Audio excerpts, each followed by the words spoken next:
Welcome back to Mini Mayhem. I'm Osric Vox, and Curse of the Blood Moon has seemed to completely shatter the hearts of a lot of fans. A lot of Starco shippers seem to be in peril, mourning the loss of a ship that never was. And to that I say, snap out of it! What is wrong with you? Do you really believe this is the end of Starco? Go clean yourselves up, because Starco isn't over yet. Now, before I go any further, I will address an elephant in the room. Yes, I did make a video explaining why I think Starco should not happen during this season. But at this point in the show, we should know the writers well enough to know that this is not the end. This isn't a topic coming from someone who strongly supports Starco. This is coming from someone who expects it to happen by the end of the series, maybe even in a little epilogue, but doesn't buy for a second that Curse of the Blood Moon means that this pairing is finally over within the show's narrative. So today we're gonna run through a lot of unanswered questions, hints, and clues that points to there being a whole lot more Starco in the show's future. So let's get the obvious out of the way. The Blood Moon curse has no direct correlation with feelings that existed before a curse. Star and Marco's feelings for each other were a long time coming. Despite signs becoming apparent in season 2, namely Bon Bon the Birthday Clown and Just Friends, they only came to a surface level from Star and later Marco because in every instance, one of the two pursued a romantic relationship with someone else. Yet, in only one of these instances, the Blood Moon actually appeared. The first time, Marco kissed Jackie. And in that instance, Star was in danger. So at this current point in time, I'm not sure if I'm really sold on the idea that the Blood Moon will always intervene whenever either of the souls that are binded romantically interact with another person. But I'll come back to the Blood Moon later. Staying on track with this point, Star and Marco's dynamic has always been pretty special. And aside from some awkward moments, how they treat each other and how they interact with their core has not changed since day one. But when you're single and ready to mingle, I honestly believe you're bound to have feelings for more than one person. However, because Marco was dead set on Jackie, and Star quickly became infatuated with Oscar, I think they just tried their best not to think about it. Their brain wasn't really focusing on each other. But if Star never met Oscar, and Marco never met Jackie, who knows what would have blossomed between the two. But by that same merit, I think they had to pursue these interests in other people for both of them to realize how they feel. Could their feelings have been amplified by the Blood Moon? Absolutely. That would probably make the most sense. But I don't think they were solely dictated by the Blood Moon. Plus, are we really going to ignore what Star said? What if it was never the curse? That's because it probably wasn't. Also, before we move on from this point, I want to address what the composer of the series, Brian H. Kim, had to say about this episode, or in particular, the music that plays as they break the curse. Blood Moon Waltz Revisited. This is one of my favorite episodes of the whole series for a number of reasons. First, because we get to bring back this cue, one of the two most popular cues I posted on here, the other being the Ballad of Star Butterfly. And because I get to use some of the sections of the full-length Tumblr-only version of this waltz, but in an actual episode. But this time around, we make it a little warmer and even more intimate. This is not the last time a previous Tumblr-only version of Q will make it into a season 4 episode. Keep your ears peeled. Here comes the important part. But I also love this episode for how it moves along the greater story of Star and Marco, and what it says about destiny versus free will. If they are to be together, would we be happier for them if that was a result of magic or by their own choice? And if they aren't to be together,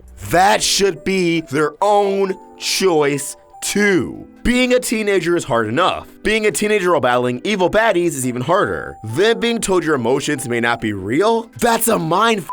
But when I first saw this episode, I immediately loved the question mark it left and how it sets up the rest of the season, and the greater idea that we should all be allowed to make choices about who and when we love someone. I wish I could just mic drop right here, but the fact Mr. Kim expresses that free will is instrumental, and how this episode perfectly sets up the rest of the season and this story arc, and emphasizing that there's a question mark left, I don't think we need any more confirmation that Starco is done for good. If anything, this episode served to establish that, hey, we know what we made the blood moon seem like, but rest be assured, it won't dictate that these two will be together. But moving on, some other things I want to touch on is the blood moon itself. I find it very, very odd that the blood moon did not make a physical appearance in this episode, after having illusions in Bonbon the Birthday Clown and Boof Buddies. It makes me wonder how effective the Severing Stone really was, if Star and Marco are potentially a greater case. Now, you can make an argument for the fact that they were in their mind, and that entire lighting was because of the blood moon, but I'm not really convinced. I'm not saying for a fact it didn't work, but I definitely think that by the episode's end, Star and Marco were under the placebo effect, thinking, yeah, I feel great, and it's all because of this little thing. It's just their mind tricking them into thinking that the Severing Stone worked, at least in terms of eradicating their feelings entirely. What's more, I believe their feelings are there, and they're genuine, and they pre-exist the blood moon. So later on in the season, when they go, why didn't it work? Why do I still like you? Just remember what old Papa Vox told ya. Lastly, I feel as if this episode showed that Starco is not ending anytime soon, because we have yet to receive an explanation on Marco's cheek marks. Marco's cheek marks first appeared in Deep Dive, when he used Star's wand to use the all-seeing eye to find her, which he stated as he picked up the wand, it's like our souls are bonded. Later, by the end of Boof Buddies, as Star grabs the photos of her and Marco kissing, their cheeks in the photos begin to glow, once again revealing Marco's cheek marks, taking us to a shot of the blood moon. It's very suspicious something like this wasn't shown in the episode. Why would they introduce this very unique concept, Marco with crescent moon-shaped cheek marks, if they weren't going to take it anywhere? Well, because they aren't done here yet. There's also the possibility that the blood moon is a red herring in correlation to Marco's cheek marks. Now yes, you get cheek marks due to exposure to magic, but from the photos to the shape of his cheek marks, maybe something else is going on with Marco. Maybe something, Muminy? I guess we'll just have to find out and see. But let me turn the conversation over to you guys. What do you think? Do you really buy Starco is over? Do you think we've seen the last of the blood moon? Let us know your thoughts in the comments below, or tweet them at Roundtable Vids, and for my own thoughts, you can find me at @OshikVox. We're also on Instagram. Help the Roundtable grow by either becoming a member of this channel or supporting us over at Patreon. Link in the description. If you enjoyed this video, please throw it a like and subscribe to the Roundtable for more great cartoon content. Thank you for watching, and I hope you have an awesome day. OshikVox out.